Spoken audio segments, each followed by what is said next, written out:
educational and entertainment purposes only. This is the verbatim federal courtroom testimony of the Sean Diddy Combs trial. Hey, before we start this though, make sure y'all like, comment, and subscribe. Let me know what else y'all want to see on this. This is crazy though. Let's get into it. Trial, as reported by Inner City Press. When Usher Raymond stepped into the courtroom on day 9 of Sean Diddy Combs' trial, murmurs swept through the packed gallery. Many assumed he was there to offer background character testimony or clarify minor industry context. But what he had in store was something else entirely, a calculated, unexpected intervention that would dramatically change the trial's trajectory. Though initially not listed as a key witness for the prosecution, a last-minute legal motion saw Usher subpoenaed after a sealed video recording he had been holding privately for years was quietly handed over to federal prosecutors. Court insiders reported that Usher had wrestled with the decision for weeks. For years, he had kept this disturbing piece of footage under lock and key, unsure whether releasing it would cause more harm than good. The man he once called a mentor had long since become someone he feared, someone he no longer recognized. According to Usher, the contents of the video were so vile and disturbing that it took him 2 full days to even finish watching it in full. His first words on the stand were simple, but chilling. "I was a kid. I thought I was learning about the business. But now I know I was being introduced to something else." The courtroom fell silent. He didn't speak with anger. Instead, it was a grim calmness, as if he'd finally lifted a burden he'd carried for decades.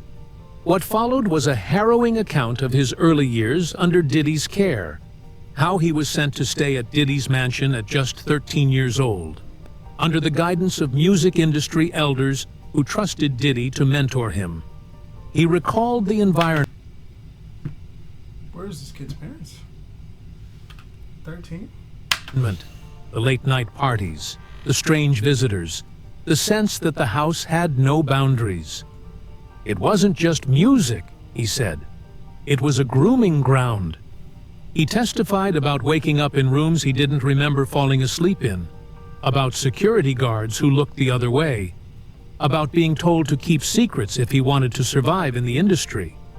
Still, none of that compared to what came next, the reason Usher was called.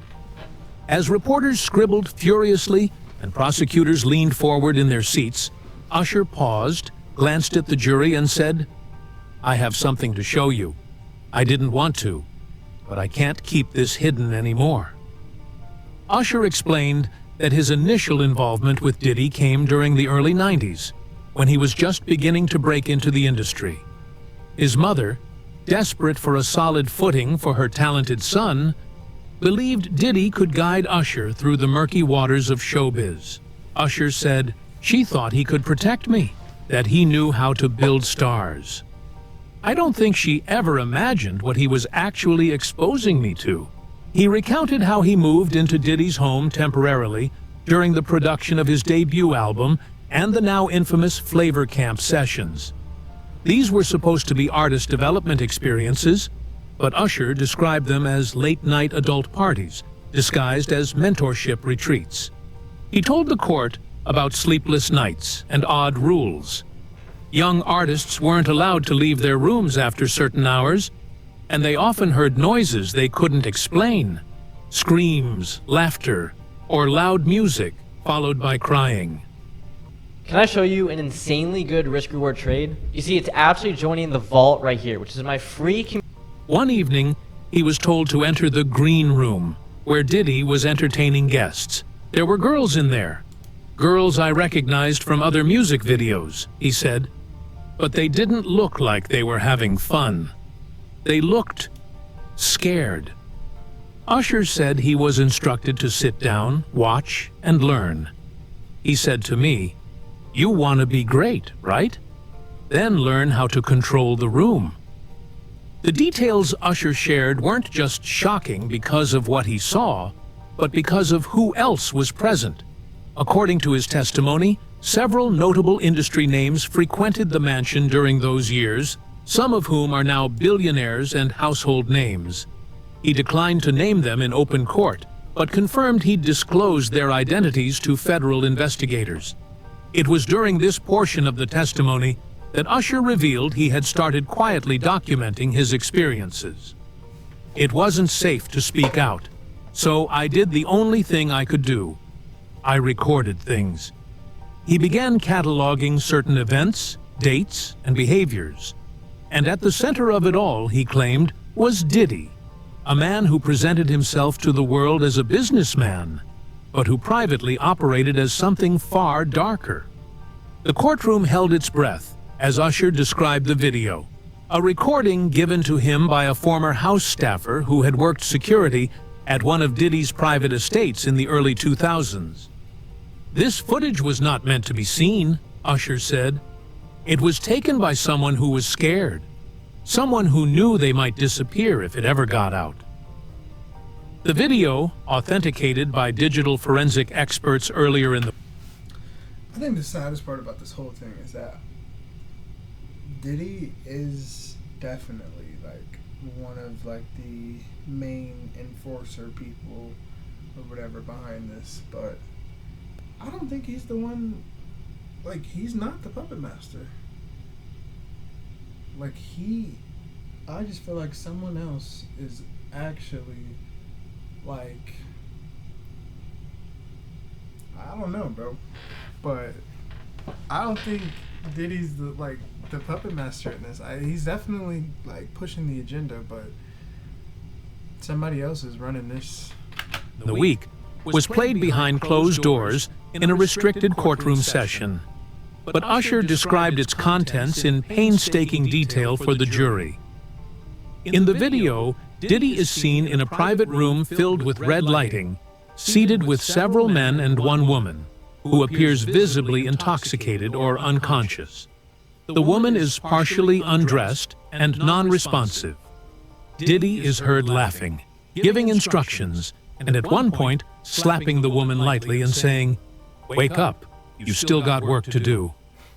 Another man in the room voices discomfort and asks if she's okay. Diddy responds, "She's fine, she's just part of the scene." Usher explained that he had received this tape anonymously 5 years ago, but didn't know what to do with it. "I was afraid," he said. Afraid for the woman in the video, afraid for what it meant, and afraid that if I said anything, I'd end up in the same situation as others who tried to leave Diddy's world. As he spoke, Diddy's lawyers objected repeatedly. I was about to say, like, he's trying to make it seem as if, like, that was the only reason why he didn't want to say nothing. Like, nah, like, you were scared also because you've heard of what happens if you try to leave that shit.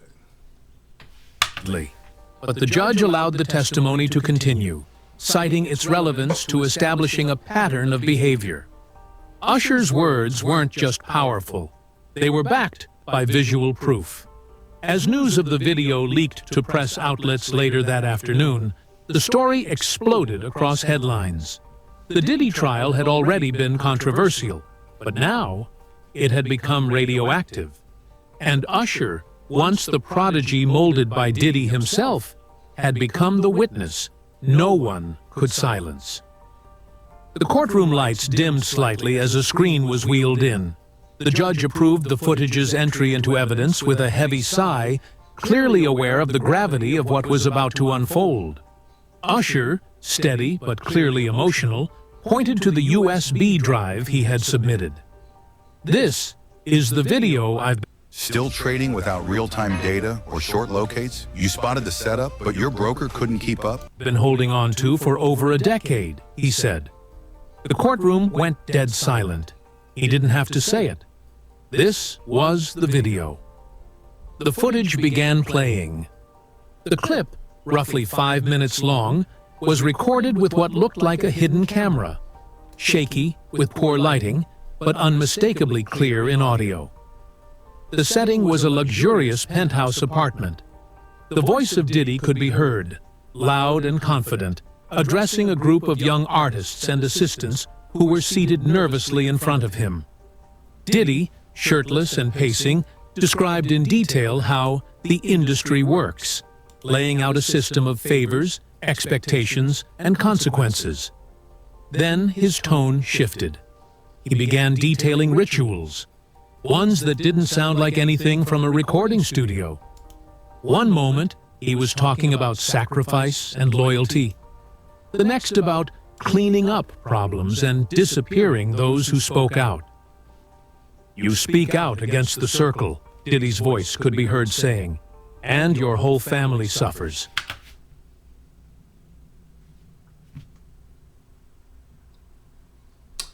I just want to know how much more proof we need to just be like, okay, there's a group of these motherfuckers.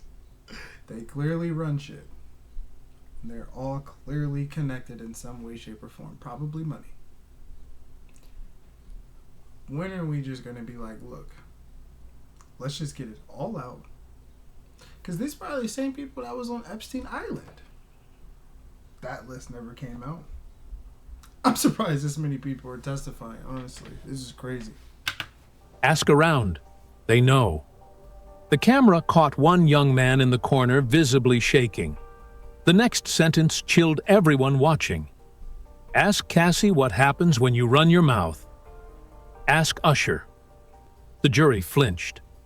Usher stepped back from the monitor, wiping a tear from his cheek. He didn't need to explain anything. That tape spoke volumes. What had once been whispers and speculation was now evidence. The video wasn't just disturbing, it was incriminating. The prosecution capitalized on the moment. "Mr. Raymond, where has this tape been?" the attorney asked. Usher hesitated. "I was afraid," he admitted. "And I wasn't the only one." The courtroom was visibly shaken as the recording concluded. A few jurors wiped away tears. Reporters had to be warned not to live tweet. Diddy's legal team requested an immediate recess, arguing that the footage was out of context and deeply prejudicial. The judge denied the request. The damage had been done. Diddy sat frozen, his eyes fixed on the floor. His jaw clenched. For the first time since the trial began, he looked like a man who knew he might not walk free again. The prosecution now had more than just testimony. They had a recording that captured the tone, the threats, and the manipulation. It was proof of Diddy's influence, of his understanding of the fear he instilled, and that it wasn't just behind closed doors. Usher testified that the video was taken during a mentor weekend in 2012, where young male artists were invited to what was described as a bonding retreat. The defense scrambled to argue the video was fabricated, but a forensic expert was already scheduled to testify that the footage was genuine and unaltered. Worse still for the defense, several of the people in the video had already been named in other lawsuits against Diddy. Lawsuits that were previously sealed but had just been refiled. One anonymous witness, reportedly from the video, contacted prosecutors that same afternoon asking to testify. The floodgates were beginning to open. The courtroom recessed for the day, but the air buzzed with a new energy. This was no longer a celebrity case. It had become a reckoning. As reporters gathered outside, one of them shouted,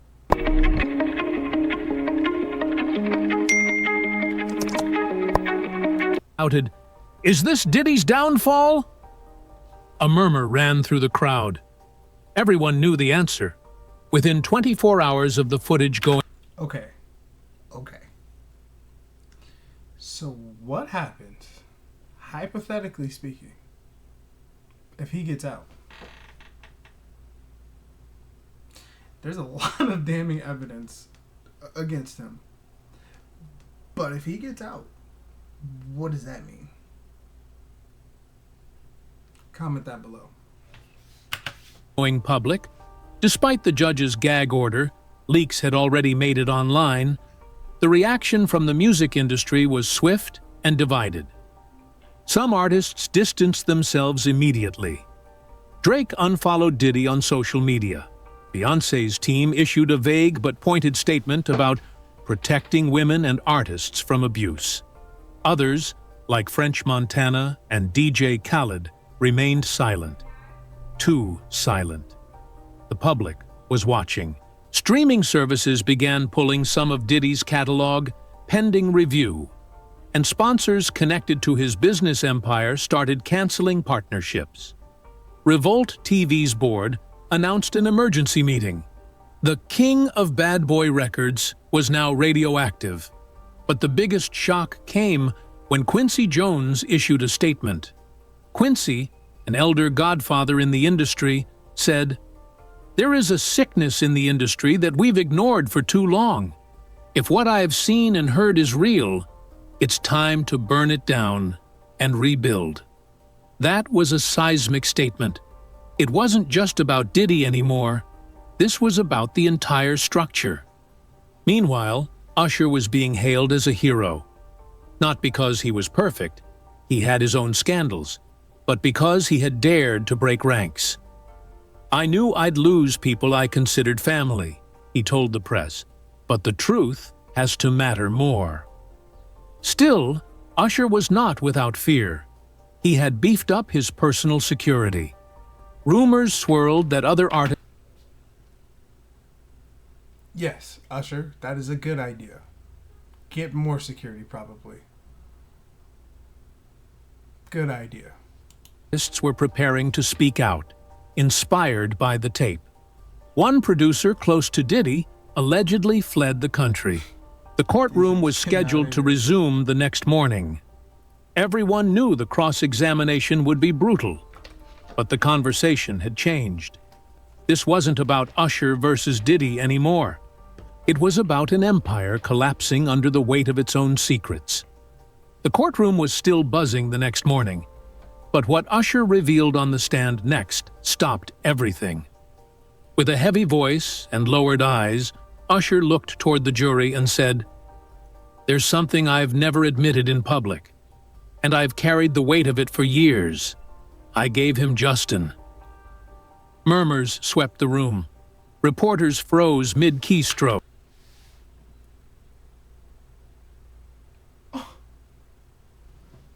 I gave him Justin is how you're going to say that, Usher?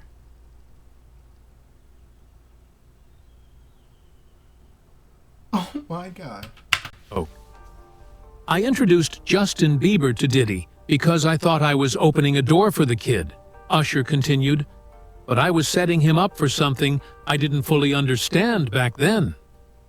Back in 2008, Usher had discovered a 13-year-old Justin Bieber on YouTube and helped sign him to a joint venture under RBMG, a label created with industry mogul Scooter Braun. At the time, Diddy was circling the boy genius too, and Usher, who once called Justin his little brother, believed involving Diddy would only elevate the young star. But in court, Usher's tone made it clear. This wasn't about elevation. This was about regret. "I watched as the same cycle started repeating with him," Usher said. "The same parties, the same trips. And I thought, maybe Diddy's just trying to guide him. But then I saw the signs, the tension, the exhaustion, the fear." Usher paused, eyes red.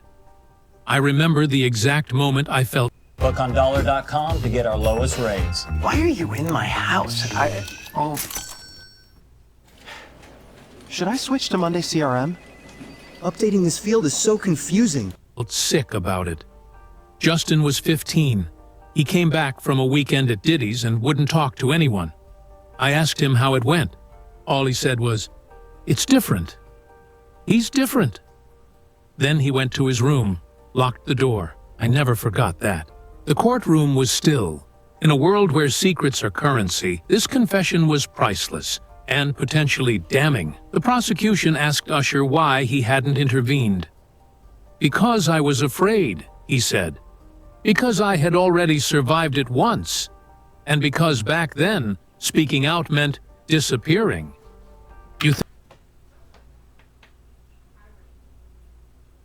Speaking out meant disappearing. Think we don't notice who vanishes in this industry? Usher claimed that after Bieber's popularity skyrocketed, Diddy began trying to remove Usher from the equation entirely. "I became unnecessary," he explained. "He had who he wanted. I was the middleman, now expendable." And then came the most haunting line yet. "I wasn't just replaced by Justin. I was the offering." Justin Bieber was not present in court, but his name was everywhere, in testimony, in sealed documents, and now in whispers. Usher's comments sparked a quiet fury online. Fans demanded answers. "What did Justin see?" was trending within hours. But the truth, according to sources close to the trial, is that Bieber may have seen more than anyone ever realized, and he may have been threatened into silence. Prosecutors referenced a now unsealed 2015 deposition from an unrelated civil case where Bieber was asked about his time living with Diddy. The document had been heavily redacted until now. One question stood out. Were you ever in situations that made you feel unsafe while under Mr. Combs's supervision? Bieber's lawyer objected, but Bieber's response had already been recorded. "I don't want to talk about that." When pressed, he added, "They said I'd be sued, that I'd lose everything, and there's stuff on tape that they could use." Usher testified that Bieber once called him after a Diddy-hosted party in Miami. He said there were cameras everywhere, rooms they weren't allowed to go in, and people showing up he'd never met before. Grown men, some who weren't even in the music industry. But the most damning evidence may have come from a private text exchange between Bieber and an unnamed producer from Diddy's circle. In it, the producer sent a cryptic message. "You weren't supposed to remember what you saw. Too bad you left early." When prosecutors showed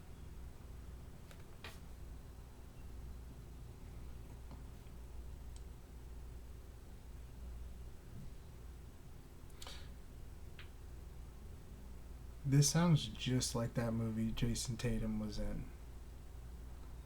What is the name of that movie? Oh, I said Jason Tatum. Channing Tatum, I mean. Oh, man. Blink twice. This, if you haven't seen this, Zoe Kravitz, she did her shit with this one. This was a great movie. But this sounds just like what's going on. Insane. showed this message in court, gasps rang out. Usher was asked again why he brought Justin to Diddy. "Because I thought I was giving him the world," he whispered. "I didn't know I was handing him to a predator."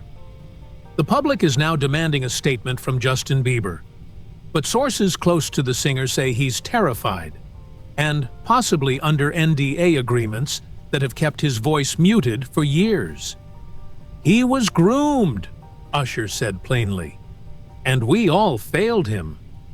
The courtroom no longer felt like a trial. It felt like a reckoning, a final exorcism of a decade's worth of buried trauma, secrets, and betrayals. And at the center of it all sat Sean Diddy Combs, still, silent, unraveling. But Usher wasn't done.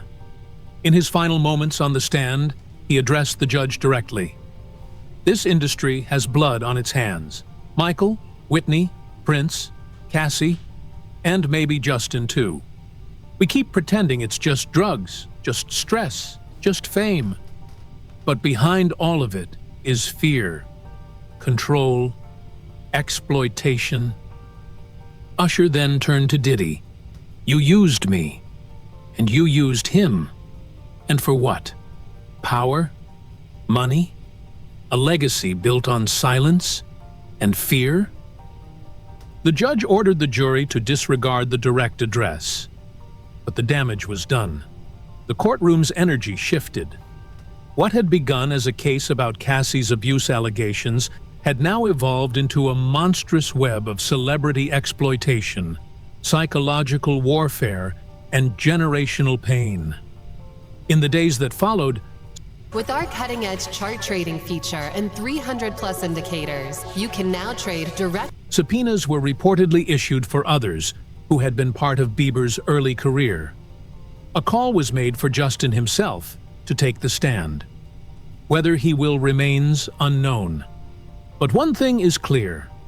Usher's testimony ripped a hole in the facade. He had not just exposed Diddy, he had exposed the entire machine. As court adjourned for the day, the crowd outside exploded with cameras and reporters. One sign stood out above the rest. It read, "The industry isn't sick, it's dead, and Usher just buried it." More would come. More tapes. How the fuck did they make a sign that quick? That nigga watching, he just walked out. What? More testimonies, more survivors. But it all started with a single moment of courage. When Usher finally stopped protecting the system that once tried to destroy him. After Usher's devastating final testimony, the media storm turned into a full-scale explosion. The courtroom may have gone quiet, but outside, the ripple effects of what had just occurred began to shake the foundation of Hollywood. Headlines screamed, "Usher names Diddy and Clive Davis in grooming web," while think pieces dissected every detail of the testimony and what it meant for the music industry at large. But the most shocking development wasn't what Usher said. It was who came forward afterward. Within 48 hours, 2 more former Bad Boy Records artists contacted the prosecution. Their identities were not immediately released, but inside sources said both were male artists who worked closely with Diddy in the early 2000s and had long since disappeared from the limelight. One of them had reportedly gone completely off the grid. The other was rumored to be battling addiction and had been in and out of rehab for years. According to leaked court transcripts, the new witnesses corroborated Usher's timeline. Not just about Justin Bieber, but about the private parties, the handlers, the surveillance, and the rituals that had long been whispered about, but never proven. One witness reportedly said, "He didn't just throw parties, he tested your limits, and if you didn't break, he made sure you did."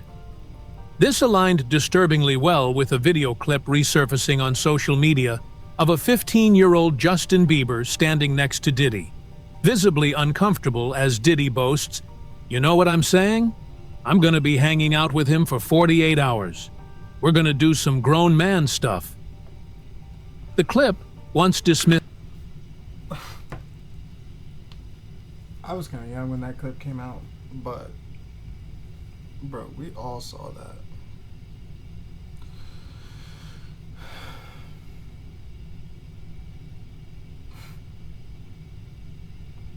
as awkward humor, was now being analyzed frame by frame as evidence of something more insidious. But it wasn't just former artists who were talking. A hairstylist who had worked with Bieber during the My World era anonymously shared her experience to a major outlet. She claimed that on multiple occasions, Bieber would return from meetings with Diddy visibly shaken and silent, often refusing to talk to anyone for hours. Once, she said, he told her, "I feel like I'm not real anymore, like I'm someone else when I'm with him." She thought it was teen angst at the time. Now, she wonders if it was trauma. Meanwhile, Usher was being hailed as a hero online and condemned behind closed doors. One anonymous record executive told Rolling Stone, "He broke an unspoken oath. We all knew. We all stayed quiet. And now, the whole house is on fire." Other celebrities reacted with cautious support. Tamar Braxton, Jaguar Wright. I'm wondering, that my Wi-Fi? Or is that just the video, like, making these horrible, like, transitions? Shout out to What Is My Star Worth? I've never seen your channel before, but, yeah. What is that? And even Tyrese Gibson posted cryptic messages on Instagram stories implying they'd seen similar things but were too afraid to speak. Chris Brown liked a series of tweets that openly accused Diddy and Clive Davis of orchestrating a machine of silence. Though he said nothing himself, the implication was clear.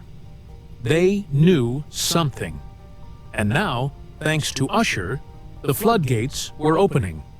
Kanye West, who had already taken the stand earlier in the week, doubled down in a surprise live stream the next night. Wearing a black hoodie and no expression, Kanye said, "I told you, you didn't listen. They came for Mike, they came for Whitney, and they came for me. You think Diddy acts alone? Diddy's a foot soldier. This whole thing goes deeper than you can imagine."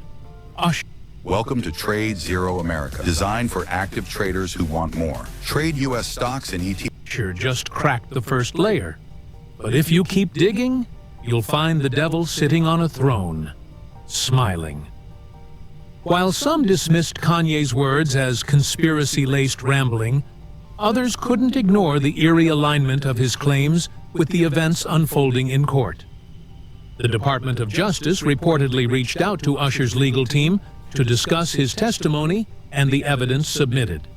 Though there Did it take me 24 minutes to notice the whole video thing? No, I noticed it a long time ago. I just didn't say anything because I honestly thought it was my Wi-Fi the first like 10 times I was sitting here like scrolling like this to get it to like buffer. But I mean, I don't know. There was no official investigation into Diddy beyond the current civil and criminal charges.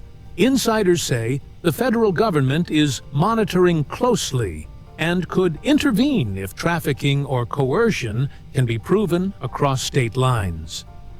And then came a final twist. A sealed document from 2017 was leaked to a major outlet, showing that Usher had tried to go to law enforcement once before.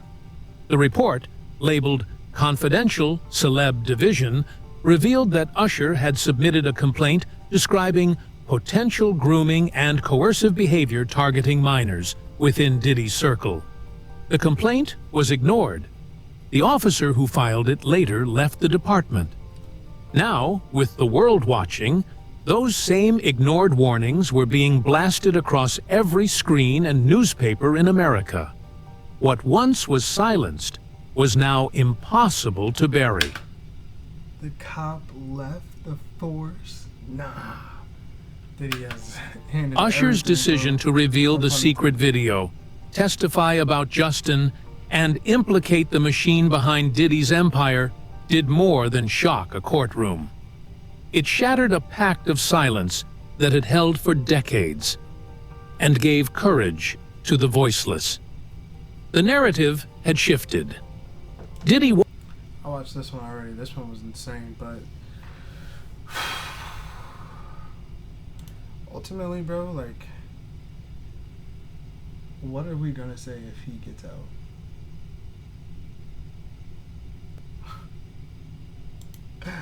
That's all I want to know.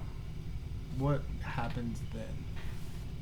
But leave your comments underneath the video. Let me know like what other videos you guys want me to react to. Send me some videos to react to. Yeah, and I'm out.